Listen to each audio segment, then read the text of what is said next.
నా అయితే చూసుకుంటే ఈరోజు ధర్నా చేయడం జరిగింది ఫోన్ ట్యాపింగ్ మీద ప్రధానంగా. సో ఇట్లాంటి ఏంది నిజమేనా?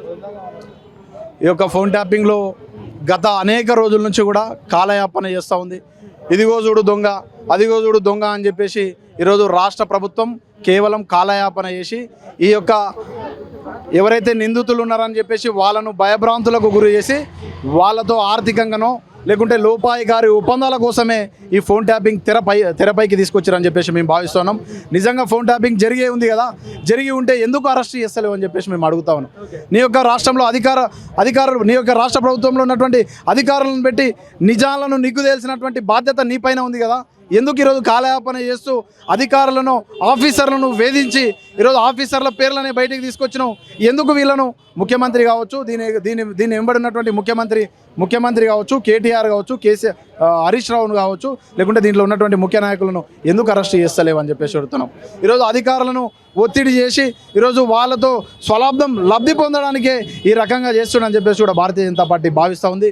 వెంటనే ఫోన్ ట్యాపింగ్ పాల్గొన్నటువంటి వారిని ప్రతి ఒక్కరిని కూడా అరెస్ట్ చేసి ఈరోజు జైలుకు పంపించాల్సినటువంటి బాధ్యత ఈ రాష్ట్ర ముఖ్యమంత్రి పైన, రేవంత్ రెడ్డి గారి పైన ఉందని చెప్పేసి కూడా మేము ఎన్నికల కోడ్ ఉండడం వల్లనే వాళ్ళని ఎవరిని అరెస్ట్ చేయలేము. ఎన్నికల కోడ్ అయిపోయిన తర్వాత కంపల్సరీ ఎవరైతే బాధ్యులు ఉంటారో అందరిని అరెస్ట్ చేస్తామని చెప్పేసి అంటున్నారు. ఎన్నికల కోడ్ అది అందుకే కదా మేము కూడా ఈరోజు ధర్నా కార్యక్రమం నిర్వహిస్తున్నాం. నీవు ఈ యొక్క అరెస్ట్ ఇప్పుడు 4వ తారీఖు అయితే ఎన్నికల కోడ్ అయిపోతుంది కాబట్టి వెంటనే వాళ్ళని అరెస్ట్ చేయాలని చెప్పేసి ఈ ఫోన్ ట్యాపింగ్లో మరి ఎన్నికల కోడ్ ఉన్నప్పుడు ఎందుకు గుసగుసలు, ఎందుకు లుకలుకలు వినిపిస్తున్నాయని చెప్పేసి కూడా మేము అడుగుతా ఉన్నాం.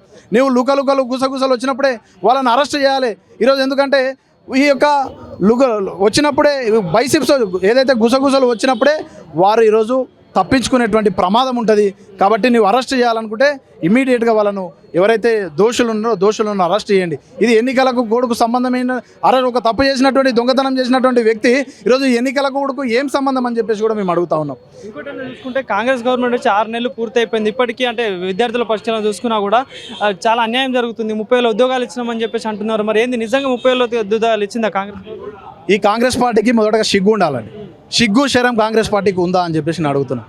అరే అవతలనటువంటి మా యొక్క ఉద్యమాలు చేసి ఆ రోజు కేసీఆర్ను మెడలు పంపించి మేము 30,000 ఉద్యోగాలకు నోటిఫికేషన్లు వేసుకుంటే ఎగ్జామ్లు రాసిందేమో ఆ ప్రభుత్వంలో, నోటిఫికేషన్ ఇచ్చిందేమో ఆ ప్రభుత్వం, ఎగ్జామ్లు రాసింది ఆ ప్రభుత్వం.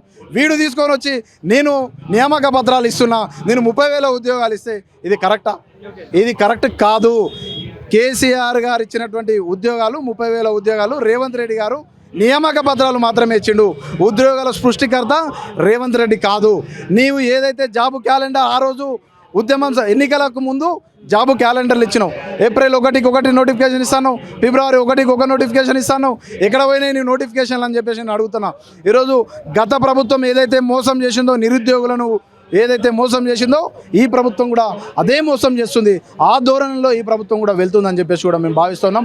వెంబడే నిరుద్యోగులకు ప్రతి ఒక్క యువకునికి కూడా మెగా డిఎస్సి వేస్తాను, 50,000 పైచిలకు ఉద్యోగాలను నువ్వు వేస్తాను. ఈరోజు 10,000తో 11,000 ఉద్యోగాలతో డిఎస్సి వేసినావు అంటే 40,000 ఉద్యోగాలు ఎటుపోయినాయని చెప్పేసి కూడా నాలాంటి నిరుద్యోగులు అనేక మంది ప్రశ్నించాల్సినటువంటి పరిస్థితి వస్తుంది. ఈ యొక్క రాష్ట్ర ప్రభుత్వం పైన ఇమీడియట్గా మేము నెక్స్ట్ యాక్షన్ ప్లాన్ తీసుకున్నాం. మొన్ననే మేము ఇక్కడ గన్ పార్క్ దగ్గర భారతీయ జనతా యువ మోర్చా ఆధ్వర్యంలో నిరసన కార్యక్రమం నిర్వహించడం.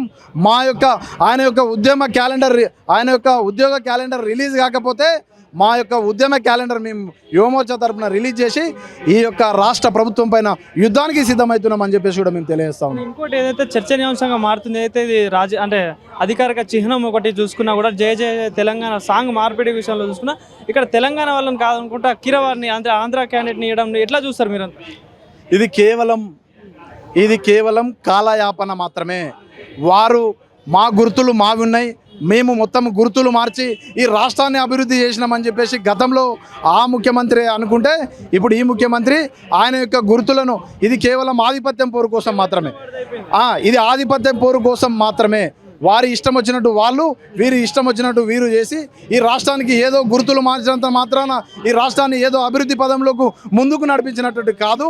ఈ యొక్క రాష్ట్రానికి నిజానికి కూడా గుర్తులు మార్చాలి అని అనుకుంటే ఈరోజు మాలాంటి యువత భవిష్యత్తు మార్చండి, మాలాంటి యువతకు ఉద్యోగ నోటిఫికేషన్లు ఇవ్వండి అని చెప్పేసి కూడా మేము కోరుతా ఉన్నాం. ఈరోజు అమరవీరుల గుర్తును మీరు ఏదైతే ఉంచాలని అనుకున్నారో మేము దాన్ని స్వాగతిస్తున్నాం. నిజానికి కూడా నువ్వు చేయాలనుకున్నప్పుడుగా చేయండి, కానీ 1200 మంది విద్యార్థులు చచ్చిపోయారు కదా, ఆ యొక్క విద్యార్థుల కుటుంబాలను పోయి మీరు కలిసిర్రా అని చెప్పేసి మేము అడుగుతా ఉన్నాం. ఆ యొక్క 1200 మంది విద్యార్థులు చనిపోతే ఆ విద్యార్థుల యొక్క ఆత్మ బలిదానాలు చేసుకుంటే వారి తల్లిదండ్రులను పోయి ఈ రేవంత్ రెడ్డి ప్రభుత్వం కలిసిందా అని చెప్పేసి మేము అడుగుతా ఉన్నాం. గతంలో రేవంత్ రెడ్డి గారు ఏం చెప్పారు, తెలంగాణను బలిదేవత అయినటువంటి సోనియా గాంధీ అని చెప్పేసి ప్రశంసించారు. సోనియా గాంధీ అదే జూన్ 2న సోనియా గాంధీ ఈరోజు దేవత అయింది. ఏ రకంగా 6 సంవత్సరాల కింద బలిదేవత అయింది, 6 సంవత్సరాల తర్వాత దేవత ఏ రకంగా అయిందో ఒకసారి చెప్పాల్సినటువంటి అవసరం ఈ రేవంత్ రెడ్డి ప్రభుత్వం పైన ఉంది. జూన్ 2న తెలంగాణ ఆవిర్భావ దినోత్సవానికి ముఖ్య అతిథిగా పిలుస్తున్నారు సోనియా గాంధీని. సో ఎట్లా చూస్తారు మరి? అదే మేము అంటున్నాం కదా, 6 సంవత్సరాల కింద ఆమె రాక్షస అయింది, 6 సంవత్సరాల తర్వాత ఈరోజు ఆమె దేవత అయింది. ఎట్లా అయిందని చెప్పేసి కూడా మేము రేవంత్ రెడ్డిని అడుగుతున్నాం. కాలయాపన వద్దు, తెలంగాణ ప్రజలకు సోనియా గాంధీ క్షమాపణ చెప్పాలి. 1200 మంది విద్యార్థులు చనిపోతే ఈరోజు తెలంగాణ రాష్ట్రం వచ్చింది. 1200 మంది విద్యార్థులకు క్షమాపణ చెప్పి ఈరోజు ఆమె ఈ యొక్క ఏదైతే 2వ తారీఖు జరుగుతున్నటువంటి ఆ యొక్క ఆవిర్భావ దినోత్సవం ఏదైతే ఉందో దాంట్లో ముఖ్య అతిథిగా పాల్గొంటుంది కదా, ఆ వేదికపై నుంచి నేను తప్పు చేసిన అని చెప్పేసి సోనియా గాంధీని చెప్పాల్సినటువంటి బాధ్యత రేవంత్ రెడ్డి పైన ఉందని చెప్పేసి కూడా మేము తెలియజేస్తున్నాం. Thank you.